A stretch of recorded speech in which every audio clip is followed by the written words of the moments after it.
Et yo tout le monde, j'espère que vous allez bien, c'est Kidadou, Kida, hein, bien entendu, voilà, de retour pour une nouvelle vidéo Clash Royale. J'espère que vous allez bien, moi ça va moyen, ça va moyen. Déjà il fait super moche, parce que pour un mois d'août c'est quand même super moche. Ensuite, c'est bientôt la rentrée, alors ça c'est encore plus super moche. Et vraiment le truc qui me détruit, c'est que Brawl Stars n'est toujours pas sorti. Alors pour ceux qui connaissent pas Brawl Stars, bah, c'est tout simplement le nouveau jeu de Supercell qui n'est sorti que sur iOS et non pas sur Android pour le moment, hein, bien entendu. Donc nous attendons dans nos grottes la sortie de Brawl Stars qui devrait vraiment être un jeu extraordinaire. Personnellement, voilà, je l'ai déjà adopté, j'ai pas beaucoup joué, j'ai joué un petit peu, mais voilà, je pense que c'est un jeu de malade, alors on attend un petit peu les choses comme ça, et nous on n'est pas bien, quoi, donc je fais plein d'actions différentes, c'est très bizarre. Bref, en tout cas, aujourd'hui, pourquoi on se retrouve pour un nouveau deck méga chevalier, tout simplement, un petit deck méga chevalier, je pense que ça peut être vraiment intéressant.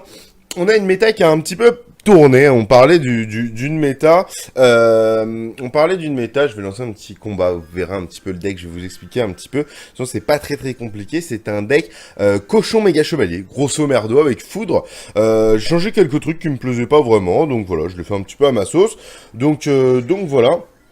Donc je parlais de la méta, c'est vrai qu'au début moi je pensais vraiment qu'on allait repartir sur une méta golem, ça me faisait vraiment peur parce que bah voilà le golem, ouh là là, et ben voilà, en parlant de méta c'est exactement ça, c'est totalement une méta maintenant, un petit peu, oh là, attends, doucement quand même parce que là, oh là. Ok, donc là on a pris tarif. Ok, donc ce que je disais, voilà, justement, c'est que la méta golem a un petit peu tourné de bord. Ça ne veut absolument rien dire, mais c'est pas grave. Tout simplement parce qu'en fait, le méga chevalier a fait naître encore plus l'importance du gros PK dans un deck. Et donc c'est vrai que du coup, on en croise beaucoup moins. On croise beaucoup moins de golems parce qu'on croise énormément de gros PK. Donc c'est vrai que la méta a un petit peu changé là-dessus. Je suis vraiment content d'ailleurs de ça. Je suis assez content de cette chose, hein, je dois l'admettre. Vraiment, ça me fait plaisir. Donc du coup, voilà. Donc c'est plutôt sympa en ce moment. On rencontre pas mal de cochons, des méga chevaliers. On a toujours la bandit qui est vraiment bien OP. On a toujours le mineur hein, qui est extrêmement présent. Donc non, c'est plutôt pas trop mal du tout. Moi, ça me plaît. Donc voilà, ça change en tout cas du golem. Moi, j'avais vraiment peur du golem. Donc non, c'est plutôt cool. C'est plutôt cool. Avoir un petit peu... Alors, attendez, comment on va partir là-dessus? Moi, je pense qu'on peut partir là-dessus comme ça. Essayer de le faire un petit peu tourner en bourrique.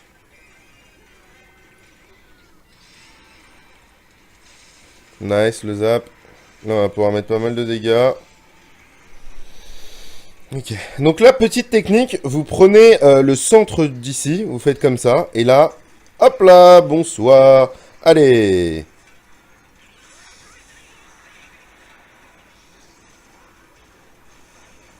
Voilà, là on n'est pas trop mal. Donc là, vous avez vu, il le suit jusqu'au bout du monde.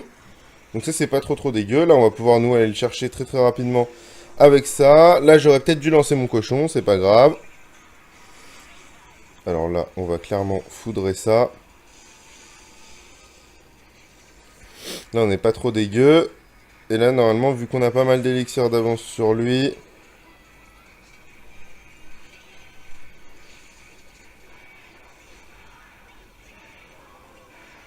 Un coup. Non!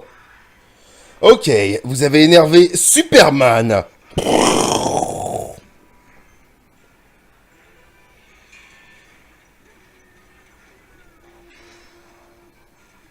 Alors là, je vais essayer de foudrer un truc cool. Ce serait vraiment cool qu'ils mettent... Oui, voilà, c'est exactement ce que je voulais qu'ils fassent.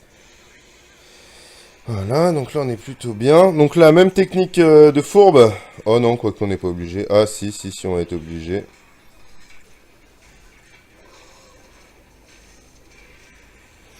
Et là, on va pouvoir découler tranquillement chercher notre petite foudre. On la met bien en haut à gauche, la foudre. Alors, faites très attention. Pourquoi tout simplement parce que on a... comment s'appelle-t-il?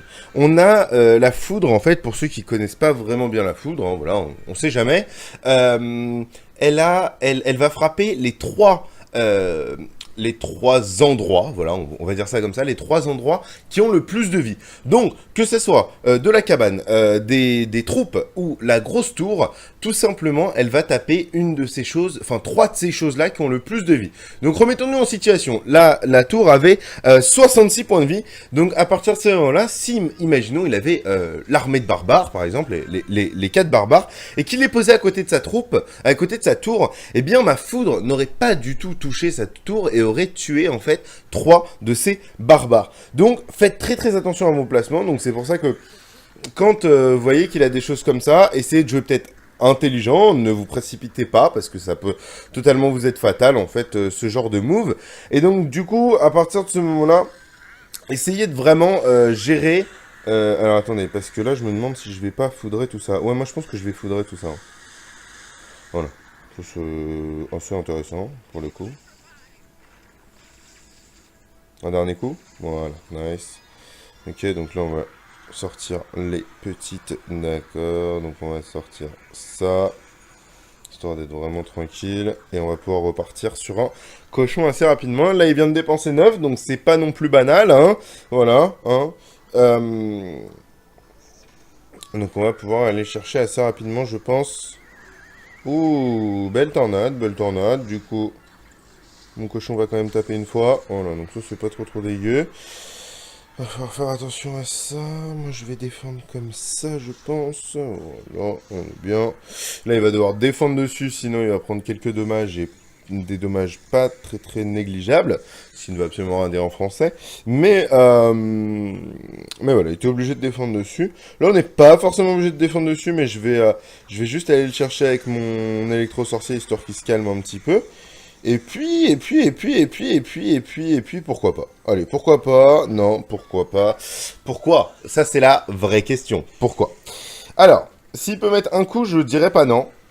Ok. Il peut mettre un deuxième coup, j'aurais pas dit non non plus. Mais ok. Donc là, ce qu'on va faire, c'est qu'on va aller chercher très haut son... D'accord. Donc ce qu'on va faire, c'est qu'on va aller chercher très haut. Voilà. Donc là, c'est pas dégueu. Ok, vous avez vu une bonne défense sur le cimetière grâce à notre... grâce à notre... ok. Et là, nous, on va partir complètement de l'autre côté parce que son bouliste va se faire complètement occuper par nous là-bas. Donc ça, c'est pas trop dégueu du tout. Et là, regardez, il va aller mettre des coups. Et les petites battes, elles vont pouvoir. Et les gargouilles et les battes. Et tout le monde fracasse les tours. On est tous en mode, on y va, YOLO, sa maman. Alors là, je vais reposer à une chose comme ça. Parce que je pense qu'il va partir sur la gauche. Voilà, donc là, ok, on n'est pas trop mal. Ça fait combien de dégâts? Ça fait 346. C'est à peu près parfait. Là, il m'offre vraiment la possibilité de faire ça. Et là, on va gérer ça comme ça. Et voilà. Et voilà. Donc vous avez vu, une très bonne protection contre le cimetière poison, ce petit méga chevalier, vraiment une bonne possibilité d'alternative. Donc il va prendre un petit peu de dégâts, votre tour aussi, mais vraiment en comparaison à ce que ça va coûter 9. Vous allez défendre avec 7 et votre méga chevalier aura largement plus que, je dirais, la moitié de sa vie, quasiment les 3/4 de sa vie. Il aura peut-être perdu un quart, mais vraiment, voilà, vous aurez bien défendu, vous aurez fait 2 de gains d'élixir et il sera toujours sur le terrain et vous pourrez clairement y aller. Donc, vraiment un bon deck, honnêtement, et ça permet de le connaître un petit peu mieux, ça permet vraiment de savoir un petit peu. Donc, pour ceux qui l'ont pas débloqué, ça c'est... Rien n'est grave, hein, de toute façon, ça là-dessus, il n'y a pas de souci. Au moins, vous voyez un petit peu comment il réagit, ça peut être plutôt intéressant. Et puis, si vous venez de le débloquer, bah, GG à vous. Et de toute façon, tout le monde le débloquera bien un jour ou l'autre. Ça, je ne me fais pas de problème là-dessus. Pas de souci et non pas de problème. Voyons, c'est complètement un français ce que tu dis là. Alors. Je partirai bien sûr comme ça. Ouais, ok, d'accord. Ok. Donc là, on n'est pas trop mal. J'ai peur de son ballon. Est-ce qu'il va toucher? En tout cas, moi, je vais aller lui mettre une pression. Ah, il a touché.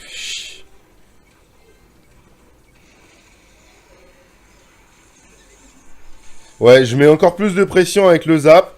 histoire de faire des dégâts à sa tour et à sa TDE, histoire que ça tape encore moins, même s'il y avait l'électro-sorcier, sa tour aurait pu me faire mal, et du coup, voilà, je préfère partir sur une tour direct, le mec dit. Le mec, je préfère partir sur la destruction d'une tour massive, c'est beaucoup plus intéressant que ne pas partir dessus.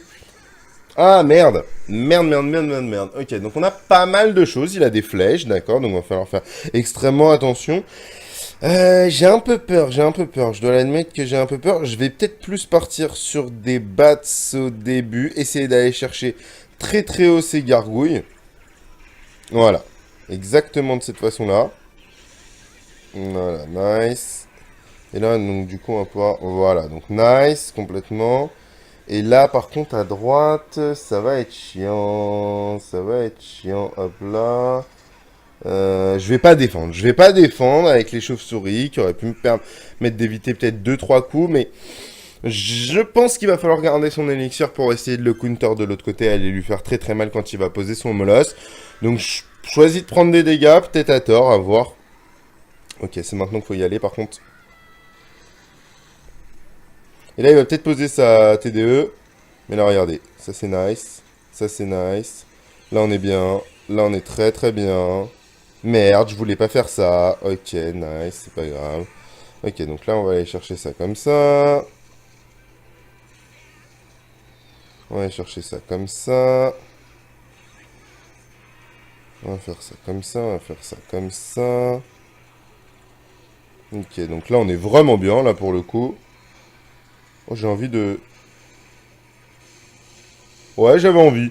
Je me suis dit ça pourrait être un bon move quand même de faire ça. Qu'en pensez-vous? Ok, on est bien. Et voilà, c'est terminé pour le 3 couronnes. Vraiment un deck super équilibré, très intéressant avec la foudre, qui peut vraiment changer énormément de situations, vraiment à bien l'utiliser avec parcimonie, voyez-vous. Non, un deck qui est vraiment très très intéressant, il coûte peu cher, il a une carte de 7 qui est capable de faire énormément de cleaning, une autre carte de 6 qui est la foudre, qui est capable de faire aussi beaucoup de clean, et donc si vous voulez, on va alterner entre casser la front lane, donc par exemple une front lane qui aurait pu être composée de barbares par exemple, ou de barbares d'élite, qui est ce qu'on appelle la front lane, qui va venir nous embêter très très rapidement vers notre tour, et aussi la foudre qui est capable de casser les backlanes, comme on a vu tout à l'heure avec des bébés dragons, des sorciers, des choses comme ça, qui peuvent nous embêter derrière. Donc c'est vrai que ce deck, en fonction de ce qui nous embête, en fonction de est-ce que c'est plus la front, est-ce que c'est plus comment il défend qui nous dérange, là on a la foudre, ou c'est plus comment, vu qu'il attaque très très fort, très très vite, est-ce que c'est plus ça qui nous dérange, et donc du coup on va jouer le méga chevalier. Donc je trouve l'espèce d'équilibre, voilà, je fais l'équilibre comme ça, je trouve l'espèce d'équilibre entre les deux, en tout cas très très intéressante, parce qu'on peut vraiment choisir de vraiment casser une des deux choses, et donc je trouve vraiment ça très très intéressant et très polyvalent, et du coup après derrière on a un cochon qui lui va essayer de s'infiltrer dans les lignes ennemies pour vraiment essayer de faire des dégâts, et vous avez vu l'alternance, j'ai trouvé vraiment ça intéressant entre les chauves-souris et les petites gargouilles, de devoir choisir en fait entre les deux à chaque fois. Est-ce que je vais plus attaquer avec les petites gargouilles ou plutôt avec les chauves-souris, qui donnent deux aspects un petit peu différents. Si la personne a le zap facile, c'est vrai que je vais plutôt choisir d'aller chercher les gargouilles. Si il préfère flécher, là du coup je vais aller plus choisir les chauves-souris. Enfin voilà, il y a vraiment une espèce d'équilibre à un petit peu comprendre avec ce deck, et surtout en fait à appliquer par rapport aux autres decks, qui est vraiment très très intéressant. Donc voilà, je suis parti en steak complètement dans mes explications. Le mec a écrit carrément un livre sur ce deck. J'ai écrit un livre d'ailleurs à la Fnac, vous pourrez le trouver. Non, c'est totalement faux. En tout cas, j'ai vraiment kiffé faire cette vidéo parce que vraiment, j'ai vraiment bien kiffé le deck. Vraiment, je trouve ça très très intéressant. Enfin bref, voilà. En tout cas, moi, je vous fais plein de gros bisous. N'hésitez pas à me dire si vous avez un deck méga chevalier. Hein, n'hésitez vraiment pas dans les commentaires à me dire si vous avez un bon petit deck. Pourquoi pas le tester ou quoi que ce soit, faire une petite vidéo bonus. Enfin bref, il y a plein de possibilités. Donc lâchez tout ce que vous voulez dans les commentaires si vous avez un deck anti méga chevalier. Alors là, je suis aussi preneur. Hein, un truc où vous savez que vous découpez tous les méga chevaliers. Enfin bref, n'hésitez pas à me marquer tout ce que vous voulez dans les commentaires. Moi, je vous fais plein de gros bisous. N'hésitez pas à vous abonner. Et voilà, hein, on se donne rendez-vous pour une prochaine vidéo. Bisous, bisous, tchou tchou.